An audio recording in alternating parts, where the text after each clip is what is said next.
planet was nothing but ice and snow. Winds howled through the desolate landscape, cutting through the frozen air with a cruel sharpness. The surface was cracked and barren, with little sign of life. The sky above was a pale gray, an endless stretch of cold, empty space. The human, Elias, had arrived in this forsaken world on a solo mission. Nothing more than a routine check for signs of alien activity. It had been a quiet few months, and the galaxy's silence had begun to weigh on him. He was used to the hum of the ship, the faint noise of a bustling crew, but out here, in the empty expanse of space, there was only the cold. Elias had landed his ship in a remote region of the ice planet, hoping to find something, anything, to justify his journey, but all he found was isolation. His ship's sensors showed no signs of life, no civilization to speak of, and the snowstorms kept him indoors more often than he'd liked. It was the perfect place for solitude. Yet there was something gnawing at him, some sense that there was more to this world than the eye could see. That was when he found them. The two alien sisters were collapsed in the snow, their bodies nearly frozen over. At first glance, they looked like any other travelers who had gotten lost in the storm. But Elias knew better. He had seen enough strange creatures in his time as a scout to know when something wasn't right. They were no mere survivors of a crash. They were not even human. One of the sisters was lying motionless, her skin a deep shade of purple, with iridescent silver streaks running along her arms. Her body was twisted in unnatural ways, as though the cold had stiffened her joints. The other, though conscious, was barely holding on. Her pale blue skin shimmered under the thin layer of frost that clung to her like a second skin. Both had been there for far too long, their bodies struggling to survive in an environment they weren't built for. Elias's first instinct was to turn away, to leave them there, as he had been trained to avoid any unnecessary risks. But the human part of him, the one that had spent his life saving people and fighting for survival, couldn't ignore their plight. He had a few hours of daylight left before the next storm hit, and he knew he needed to act fast. Without a second thought, Elias reached into his pack and pulled out a heated survival blanket. He knelt beside the first sister, checking her pulse. It was weak, but it was still there. He quickly wrapped her in the blanket, then turned his attention to the other sister. She was barely conscious, her eyes fluttering as she tried to focus on him. Hey, stay with me," Elias murmured, his voice low and calm. His breath came in short bursts, the freezing air making it hard to talk. "You're going to be okay." The sister looked up at him with glassy eyes, her lips moving as if she wanted to say something, but no words came. Elias cursed under his breath. Time was running out. He lifted her carefully, supporting her head with one arm, while he dragged the other sister close to him with the other. Slowly, step by step, he began to make his way back toward his ship, each movement feeling like an eternity against the relentless wind. He had no idea who these sisters were or where they had come from, but Elias had made up his mind. He wasn't going to leave them, to die in the snow. No matter the cost, it took all the strength Elias had to make it back to the shelter of his ship. The doors slid open with a soft hiss as he stepped inside, breathing a sigh of relief.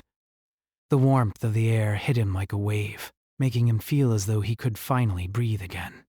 He quickly set the two sisters down on the floor of the ship's small medical bay and began working to stabilize them. The first sister had lost consciousness entirely, and Elias worked quickly to thaw her frozen body. The other one, the blue-skinned one, was still conscious, though barely. She watched him with wide eyes, her breath coming in shallow gasps as the warmth of the ship began to take effect. Elias couldn't help but notice the strange markings that ran along her skin, patterns that seemed to shimmer with an otherworldly glow. Her appearance was unlike anything he had ever seen before. Her features were sharp and elegant, her eyes a vivid shade of silver. It was almost as though she were made of something other than flesh, her body an intricate mosaic of alien beauty.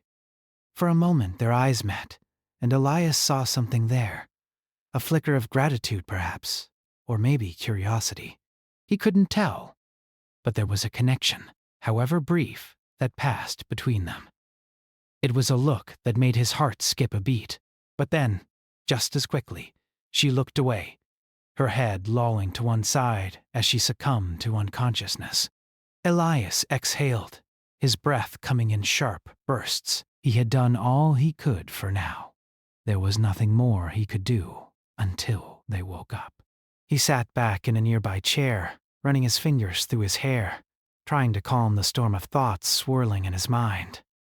These alien sisters were survivors just like him, and he had saved them.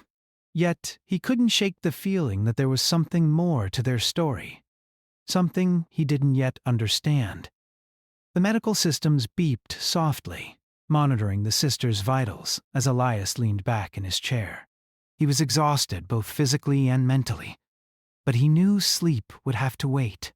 The storm outside was just beginning to grow stronger, and he needed to prepare for what came next. He was no stranger to the cold, but the alien sisters were. And in this icy hell of a planet, survival wasn't guaranteed. As Elias closed his eyes, a soft murmur broke the silence. It was the blue-skinned sister. She was stirring. "Thank you," she whispered, barely audible. Her voice was soft, like the wind outside, but it carried a weight that sent a chill down Elias's spine. He opened his eyes, startled. She was awake now, her gaze fixed on him. "You're safe," Elias said gently. "You're going to be all right." The sister's lips curved into a faint smile, her silver eyes glinting in the dim light of the ship. But there was something else there, something in her expression that Elias couldn't quite read. And that's when he realized their journey together had only just begun. The days following the rescue were filled with tension, uncertainty, and questions that Elias didn't have answers to.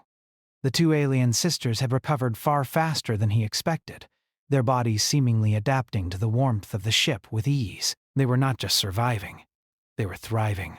The blue-skinned sister, whose name was revealed to be Lyra, was up and moving within hours. Her sister, the purple-skinned one, who went by the name Aris, was still weak, but conscious.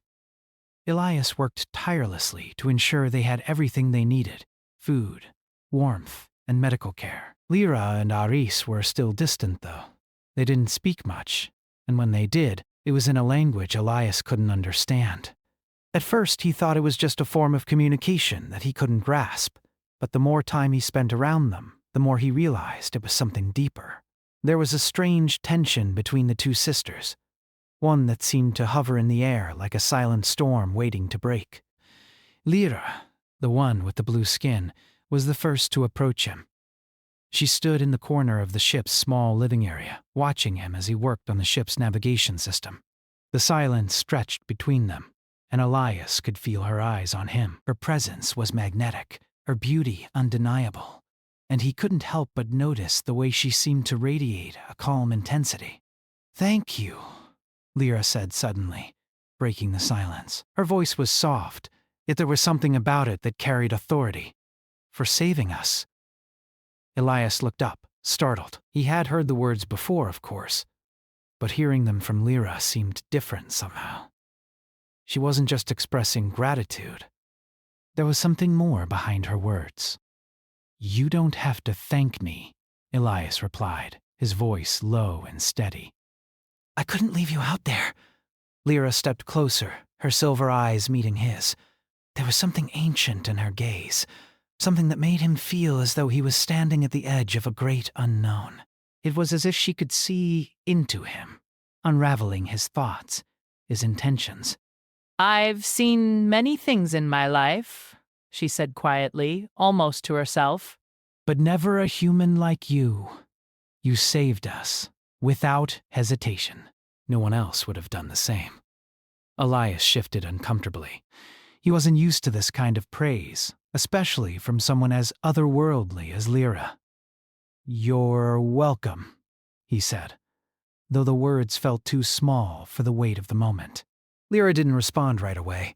Instead, she turned her gaze back to her sister, who was still resting on a bed in the corner of the room. Aris hadn't spoken much since they had landed on the ship, her eyes often clouded with confusion or exhaustion. She's not like me, Lyra said after a moment, her voice tinged with something Elias couldn't quite place. Addis, she's always been the one who kept us grounded. I'm the one who takes risks, the one who challenges everything. She doesn't understand why I do it. Elias frowned, unsure of how to respond. He had seen the bond between the two sisters, but he had never guessed it ran so deep. Lyra was strong, but there was a vulnerability beneath her intensity, one that she didn't show often. I don't know what it's like to be so close to someone, Elias said after a long pause. I've always worked alone. Lyra turned back to him, her expression unreadable. And yet you're here, with us. Why? Elias hesitated. I don't know. I guess I couldn't just leave you out there to die. Lyra's gaze softened for a moment, but it quickly hardened again, like a shield going up. She seemed to struggle with something, as if weighing her words carefully before speaking. We come from a long line of beings who have always been connected to the stars, Lyra began, her voice quiet and distant. We have our own way of seeing the universe. Our race is old, older than many others. We have knowledge that could change everything. Elias blinked, unsure of where this conversation was going. Lyra continued, her voice steady. But we've never met a human who acted like you. You're different. You're unpredictable. Elias furrowed his brow. I'm just a scout, he said, a hint of confusion in his voice. I don't know what you mean by unpredictable. Lyra gave a small, almost imperceptible smile. You've never been told you're different before? Elias shook his head. Not really. I've always been just ordinary. A soldier. A scout. I follow orders. Lyra seemed to consider this for a moment before speaking again. I don't believe that, she said softly. You're far more than you know. Elias opened his mouth to respond, but before he could, there was a sudden stir from the corner of the room. Aris, the purple-skinned sister, was sitting up now, her eyes wide and clear, though still tinged with the weariness of her recovery. She looked at Elias with something akin to surprise, though there was no trace of the same warmth that Lyra had shown. What's happening? Eris asked, her voice sharp and edged with something cold. Lyra immediately stepped toward her sister, her posture protective. Rest, Aris. You've been through a lot. Her eyes didn't seem to care. Her gaze flickered between Elias and Lyra, and then she spoke again, this time her voice carrying a bit of anger. You've been speaking to him. Ma! To him, Lyra. Lyra's eyes narrowed, but she didn't back away. He saved us, Ari. He is not our enemy. He's human, Aris spat. We shouldn't trust him. The tension in the room thickened, and Elias could feel it settle over him like a weight. He didn't know what had caused the rift between the sisters, but it was clear now that it ran deeper than he had realized. It wasn't just the battle for survival that bound them together. There was something else, something darker beneath the surface. I'm not your enemy, Elias said, his voice firm but calm. I've helped you, both of you. But Aris didn't seem to hear him. She pushed herself off the bed, her movements stiff and slow, like she was still getting used to her body after being frozen for so long. I don't care, she muttered, her voice low but filled with a raw intensity. I don't trust you. Don't trust anyone. Lyra stepped forward, placing a hand on her sister's arm, trying to calm her. But there was a fire in Aris's eyes that wouldn't be extinguished so easily. I trust him, Lyra said quietly, her voice soft but firm. Aris jerked her arm away, her anger flaring. You don't know what you're saying. Lyra didn't respond immediately. Instead, she glanced at Elias, her gaze steady, as if weighing something in her mind. Finally, she spoke again, this time her tone softer, almost gentle.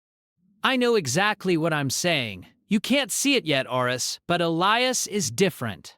He's not like other humans. He sees things in a way that no one else does. The words hung in the air, heavy with the weight of something unspoken. Elias didn't know what to say to that. He didn't feel special. He was just a man. Just a soldier who had done what was right. But there was a part of him that wondered, just for a moment, if there was more to this than he could understand. The tension between the sisters still lingered, but it was clear that something had shifted. A line had been drawn, and the bond between them, already fragile, was now beginning to crack. Elias couldn't help but feel as though he had unwittingly stepped into something much bigger than himself, something that was unfolding in ways he couldn't yet comprehend. As Aris turned away, muttering something under her breath, Elias felt the weight of the choices ahead of him. He had saved these two sisters, but now they were caught in a battle he didn't fully understand. And he was no longer sure if he was just a bystander in the struggle, or if, somehow, he was meant to play a part in the story they were telling. The question that lingered in his mind was simple. What would happen next?